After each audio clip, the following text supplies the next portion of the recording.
मैं तो कहूँगा कि इसके लिए बीजेपी जिम्मेदार है।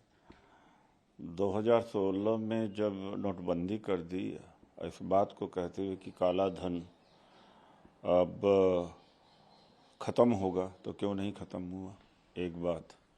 दूसरी बात है कि इनकम टैक्स डिपार्टमेंट कर क्या रहा था। तीसरी बात है कि यह व्यापारिक मामला है, तो उनसे पूछा जाए कि कितना टैक्स बनता है, कितना नहीं बनता है, क्या सोर्स है। इसमें कांग्रेस पार्टी का कोई लेना देना नहीं है, और व्यावसायिक व्यक्ति हैं। और बीजेपी का भी व्यावसायिक व्यक्ति होता या किसी पार्टी के व्यावसायिक व्यक्ति होता और व्यावसायिक ठिकाने पर छापा पड़ता तो अभी यही स्टैंड करते हैं। लेकिन इससे यह प्रूफ जरूर होता है कि नोटबंदी बिल्कुल फ्रॉड था।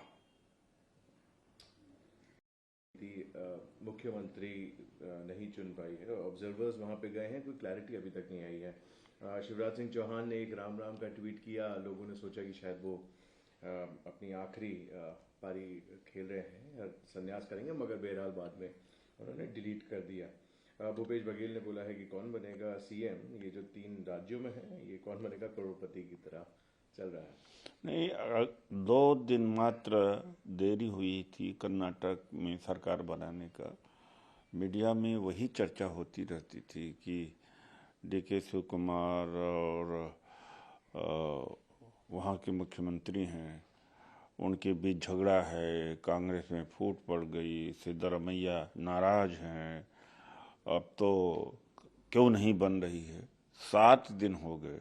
मैं देश की मीडिया से पूछना चाहता हूँ, उसने क्या यह सवाल किया मोदी जी से या बीजेपी से कि ये ड्रामा क्या चल रहा है, कितना तोड़ फोड़ हो रहा है, कौन ग्रुप कहाँ पर है, मुख्यमंत्री नहीं तय कर पा रहे हैं।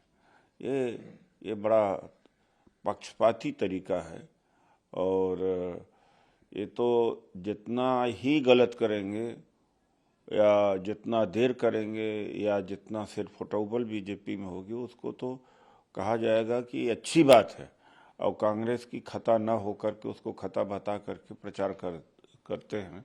अगर कांग्रेस की स्थिति होती तब अब तक तो पता नहीं, मीडिया ही तोड़ चुकी होती, सरकार गिरा चुकी होती। कर लेते हैं, मायावती ने एंटी पार्टी एक्टिविटी के तहत उन्हें बाहर कर दिया गया।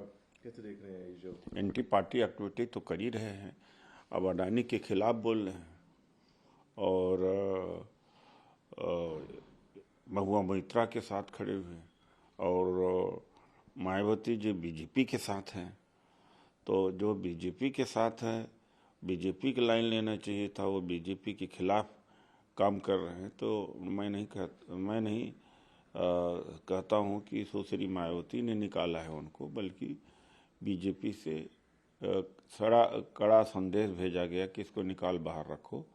और बीएसपी को काफ़ी हद तक बीजेपी चलाती है, आज से नहीं, बहुत साल।